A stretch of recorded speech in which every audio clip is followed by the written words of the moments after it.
Hey folks, welcome back to KKR Renewables Metal Recovery Channel. Big shout out to all of our miners and refiners out there making the metals we use every day. Our channel focuses on the recovery of those metals, making sure they get back into the production stream and don't wind up in our landfills. If you like what we do here, please help support the channel and smash that like button, then subscribe and share our videos.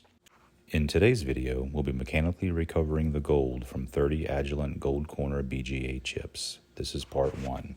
Well, that's enough of the intro, so let's stop talking and get on that road to recovery. So welcome back to KKR Renewables. I'm going to do a quick video today on some Agilent Gold Corner BGAs that I purchased off the eBay. We will weigh up the contents of the packaging using the larger scale, and then when we start measuring the individual Agilent BGA chips, we will use the more accurate scale. All right, let's get into it.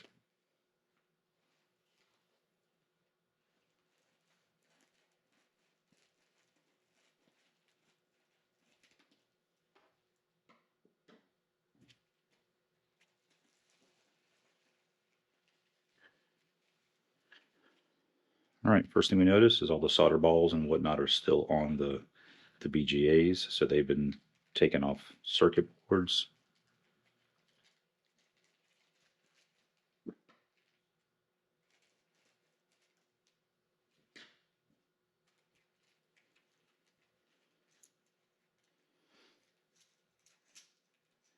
What I purchased from eBay was 30 Agilent BGA chips. So let's make sure we've got 30 of these.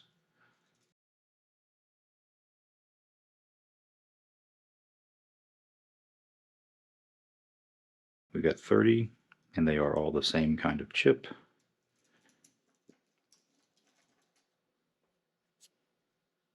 These are Agilent N2530/SP2 ARM701 Gold Corner BGA chips. These Agilent Gold Corner BGA chips are N2530s, and they were sold on eBay as large BGA chips. Now, I assume that that is meant to indicate that they have more gold bond wires in them or longer gold bond wires in them. And I really don't know which that might be, if either. So I just did a quick drawing here and some quick math and compared it to an Intel. So the Agilent N2530 has 26 vertical rows, in the way that I added this up, of a ball grid array, and then 5 horizontal rows. So adding all the math up, as drawn here, we have 420 gold bond wires in the Agilent BGA chip, assuming they're even gold. Compared to the Intel, we've got vertical rows of 28, horizontal rows of 7 plus 14 plus 7. So that's also 28. Doing the calculations as I've drawn here, I have 588 gold bond wires in an Intel NH8281GR. But there's also 64 center balls on the ball grid array. Now, I don't know if there's gold bond wires there or not. I suspect not, because it could just be soldered directly to the die, but I'm not really sure. So I'm going to stick with the 588 number. I think I've got 588 gold bond wires. They may be shorter than the Agilent bond wires, but I'm going to do a video later on with, I'm going to go probably either the same number or the same weight as the Agilent BGAs, and we'll do a comparison. That video will be coming later in the future. All right, let's go ahead and start taking the backs off of these Agilents and getting a weight on them, because the weight is unimportant when you consider the fact that there's all the bond wires on here. From all my research online, the return on Gold Corner BGAs is about 1.1%. So I'm going to weigh the And that 1.1% is the weight of just the tops. The bottoms have a lot of solder balls on them, so they'll really skew your numbers if you try to include the bottoms in the weights. Let's go ahead and start taking all these bottoms off. I'm going to take 30 of these apart, and then I will weigh up just 30 tops. All right, the way we want to take the backs off of the Agilent Go Corner BGAs, in any BGA, is we'll take our new nose pliers in one hand and our BGA firmly in the other hand, and we'll just start peeling away the back from the epoxy or plastic top. And if you want a nice clean one, go around all four corners and it'll come right off. This gold that you see right here, I've been told by everybody who has processed these before that there's really no sense in trying to get this gold because this is an Enig gold plating, so it's super, super thin. All right, here's our first one. All right, we'll get the next one going. And we'll take each one of these and we'll start a third of the way down on the IC chip and we'll just work our way up. And they should all come off fairly cleanly.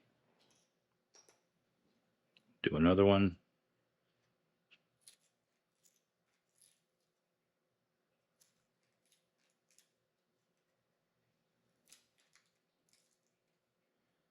You're going to need to go around all four sides.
All right, folks, we're outside now. We're about to ready to start ashing these chips.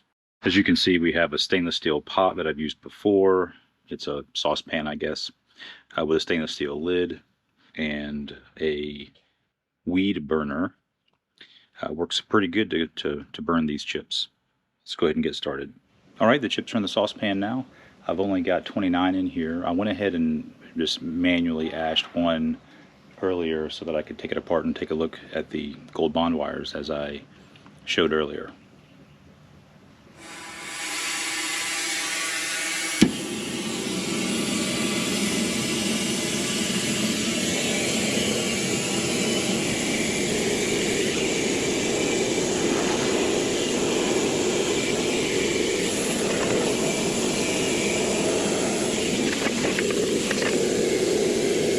We'll put the lid kind of covering these things to keep all that fumes in, so we can go ahead and burn the excess fumes off as well.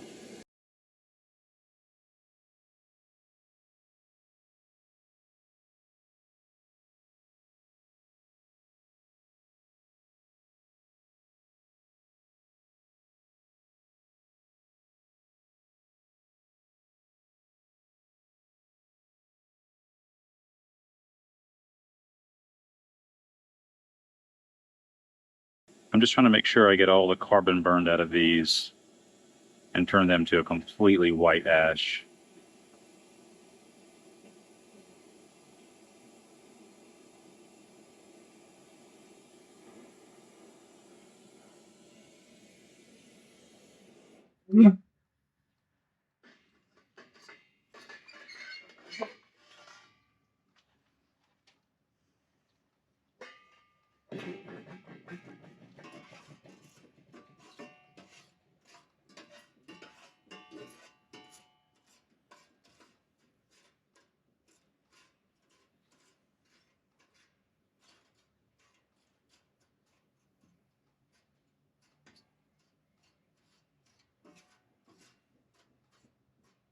We've exposed some more of the unburnt carbon, so I'll go ahead and burn that now.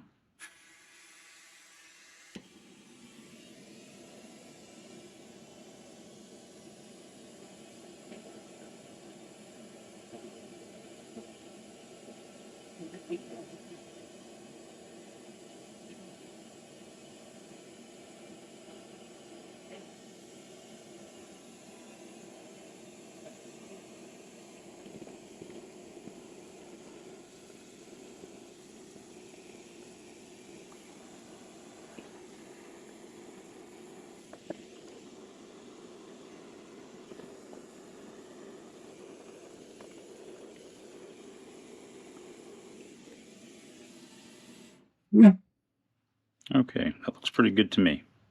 We'll let those cool down and then we'll take them to the tumbler. Okay, here we are back at the station outside. I've got the ashed chips here. I've got the single ash chip here. I'm going to put all of these into the tumbler. And here, I took the liberty of going ahead and pulling out all of the actual dyes, the actual chips, processing chips. I figured since there were only 29 of them in here, I could hand pick them out. I really don't like busting up the dyes and having to sift through the dyes as I'm working with the chemicals and stuff. It just adds additional complexity. Not a huge deal, it's just my personal preference.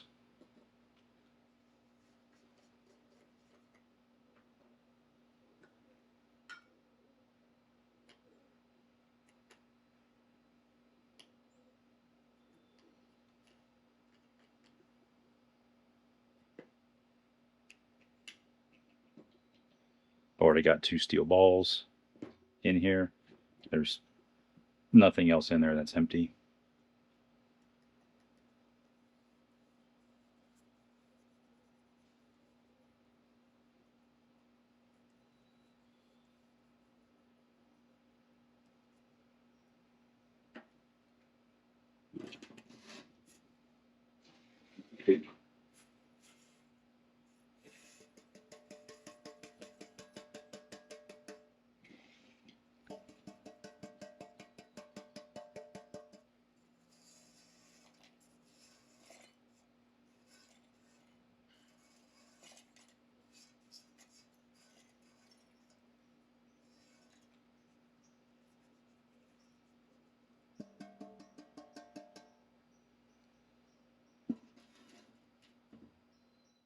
Okay, hopefully you can see that.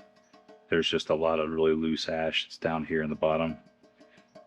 I don't know if there's any gold in there or not. We're going to make sure we get all of that.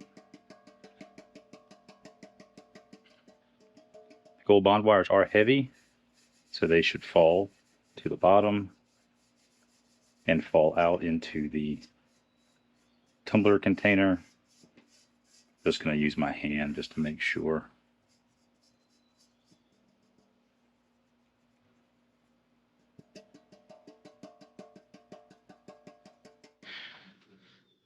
So this is the drum from a standard rock tumbler I just got off of eBay. I have to just work the top on here just a little bit so it seals up in place. It's got a stainless steel lid on it. Yes, I know it's rusted. It's been well used. And we'll take this and we'll screw that down nice and flat.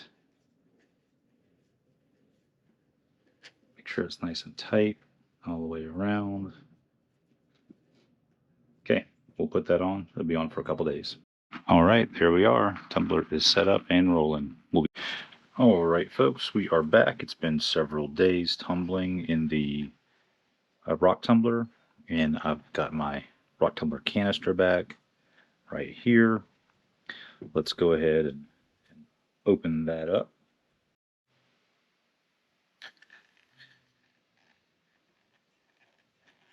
Trying to work around my camera here so you see my hands in here.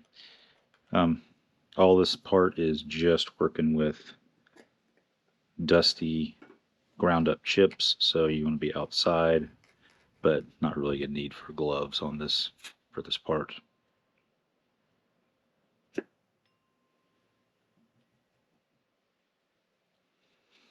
There's lots of dust up here, so we'll just take our lid and just scrape that off back down into the canister.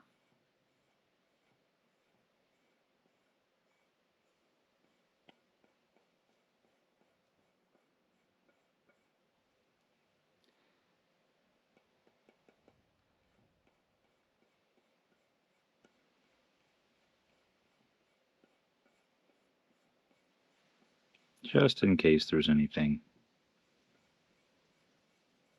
gold still on there. We'll get all that nice and clean. All right, so I'm going to do my washing in just a regular glass 1,000 milliliter beaker. So let's go ahead and take our balls out of here.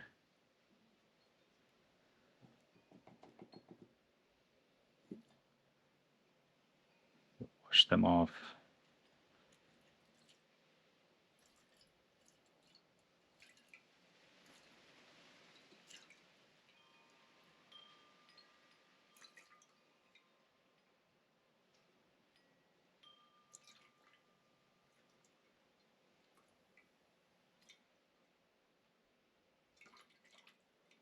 Just want to make sure there's no gold on them.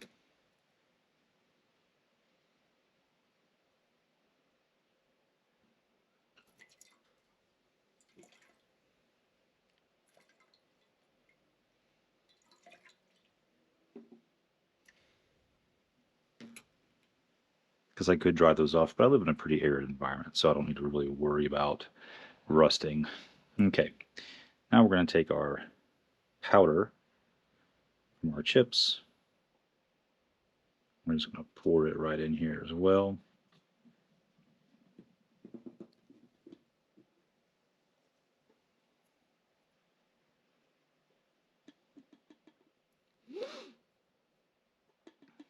Now, when you're processing regular IC chips, you're not going to want to do this part first. What you're going to want to do first is you're going to want to sift the thick steel or copper wires out of the dust first to get those out of the way, and then you do your gravity separation. With these BGA chips, I've noticed there is no significant amount of wiring in the BGA chips, so I don't need to worry about that particular part. All right, so now I'm going to add just regular old jet dry, just a drop or two to the water. You don't want to add too much because you don't want this sudsing up. I don't like to use dishwashing detergent because I don't want it to suds up. But we'll go ahead and wash off the sides. This powder is extremely fine now. And look, you'll notice it's floating on top. If you can see that, not the best lighting, but we want to get all of that stirred up. So I'll just use my glass rod right here and we'll get this stirred up as best we can. I don't want to have any dust floating on top.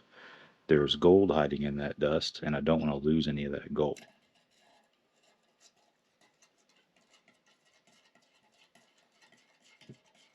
When you're panning or trying to get the gold out that way, this might be considered making a slurry.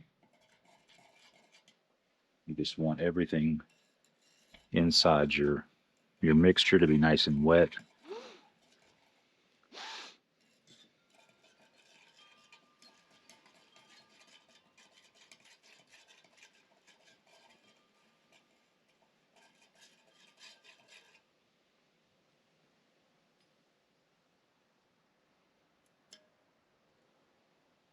All right, I'm going to rinse this off.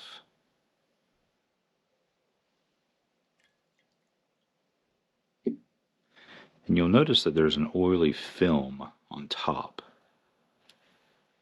So what I do there also is I'll take a little bit of my jet dry. I've got it in a separate container over here that I'll just dip in here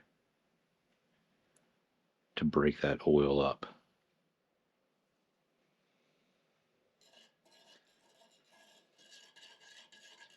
If you see my other videos, you'll know that that oil just gets poured off eventually.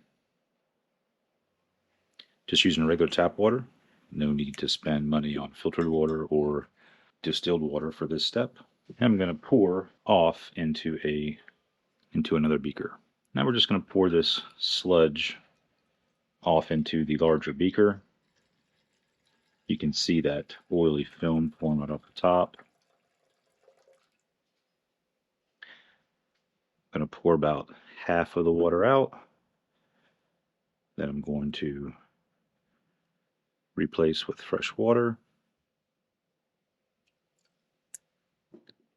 Again, not trying to agitate the surface a whole lot as I pour the water in, because I don't want a whole lot of these little bubbles that are forming.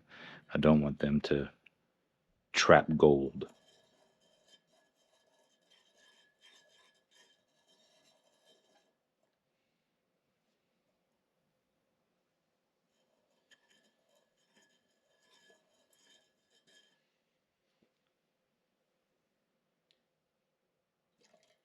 This is a long process, but one well worth it to get rid of a lot of that ash that's going to prevent you from being able to process the gold with your chemical treatments next.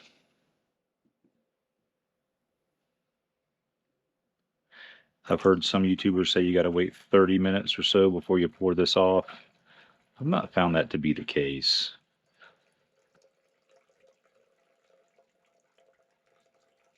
You just have to pour slowly and not to put too great an angle on your pour so that you're not pouring out the heavier elements at the bottom of the slurry. You go through a lot of water doing this and a lot of time, but I think it's well worth it.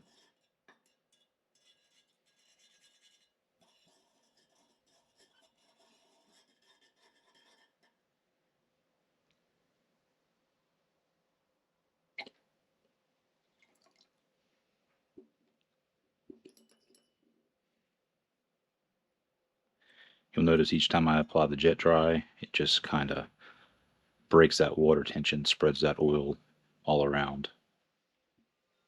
Okay, it's time to pour this one off.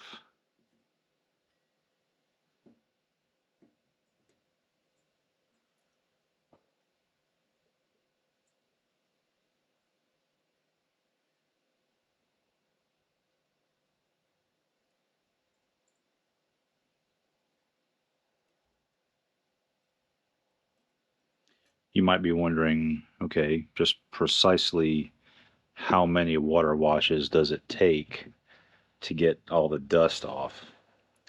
And the answer is, I have no idea.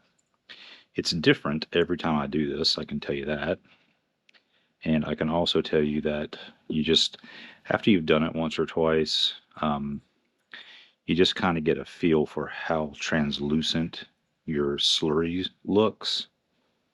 And you'll just go from there. You get a feel for it. Um, I can say I don't think you're going to mess it up, kind of no matter how you do it, but you'll get a you'll get an immediate sense, I think, for how this solution here looks. The more dust you pour off of it, it's going to get more clear and more clear and more clear. It'll never get completely clear until you start pouring off all the liquids.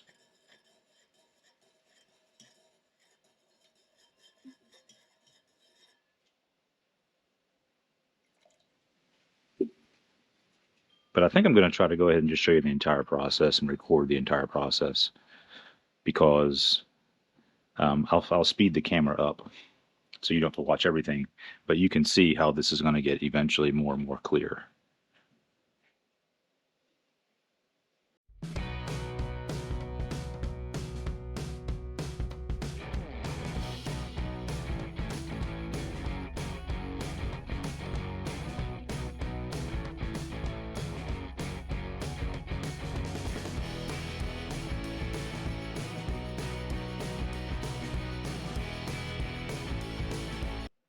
You'll notice after the significant agitation, there's just something floating in the middle. I don't know what that is, but as I add the jet dry to it,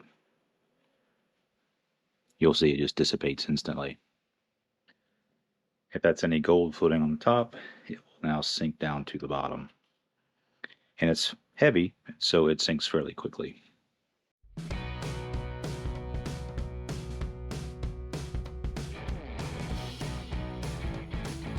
I do want to see the momentum in the slurry slowing down so that the gold can fall to the bottom. I don't want too much agitation in the water or momentum in the water carrying those gold bond wires and lifting them back up. When I spin the gold bond wires in the water here, they should collect towards the center, and as I'm pouring them off, they should be under the dark residue from the IC chips. So I can feel fairly confident when I'm pouring it off that I'm not pouring off any gold bond wires. But you can see, I hope you can see that the slurry is now getting really, really clear. I'm just about done with this stage. So what do I do when my beaker gets full? Well, I have another bucket here with another smaller glass jar inside it, and I will pour the large beaker into this glass jar.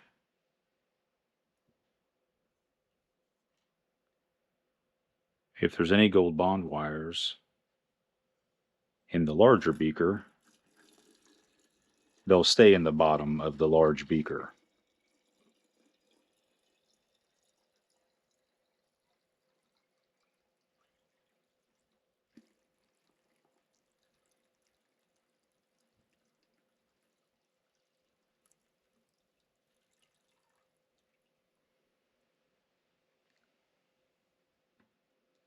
You can see the slurry down there. Um, I can tell you I've dried these out, sifted this, looked through it under a microscope. I have never found gold bond wires in here, which makes me feel like I've never poured them over from the beaker. But you never know. It's always better to be safe than sorry, especially your first couple times doing this.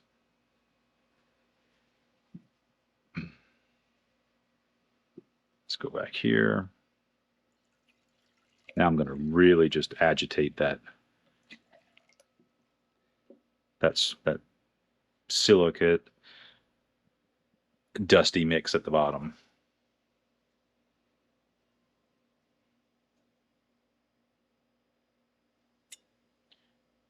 Pop on my little bubbles.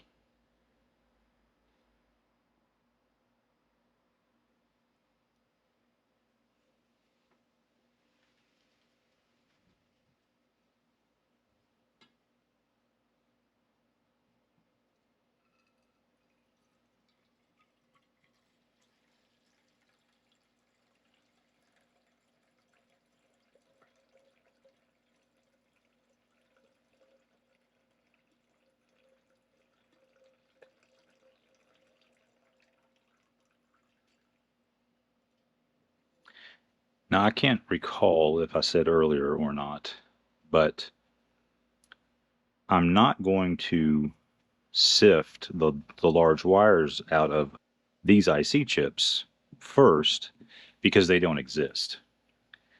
I'm just going to get as much of the dust out of here as I can, and I'm going to hit the remaining material with hydrochloric acid. Now, the reason I do that is because as I was sifting through the one of the first burnt tests that I did, I saw that there were a lot of copper frame wires inside these BGA chips, and at both ends of those copper frame wires looked to me to be gold plating. So rather than sift those larger copper wires out, I'm just going to leave them in here, and I'm going to go ahead and hit them with the hydrochloric acid. That hydrochloric acid will etch away and dissolve the copper and leave behind just the gold.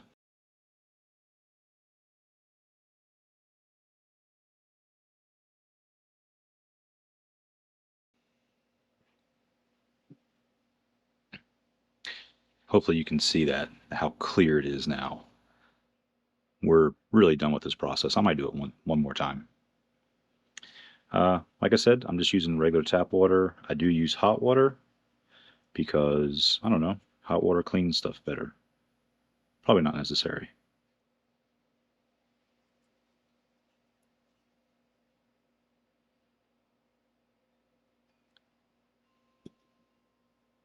I've just taken a picture from underneath that mass of stuff.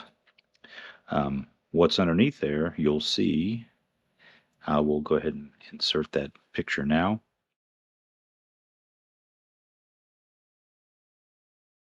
And now we're ready to hit this with the hydrochloric acid. So I'm going to clean all this stuff up. I'll be back when I'm ready to do the hydrochloric acid. I'll show you how I get that prepped and ready.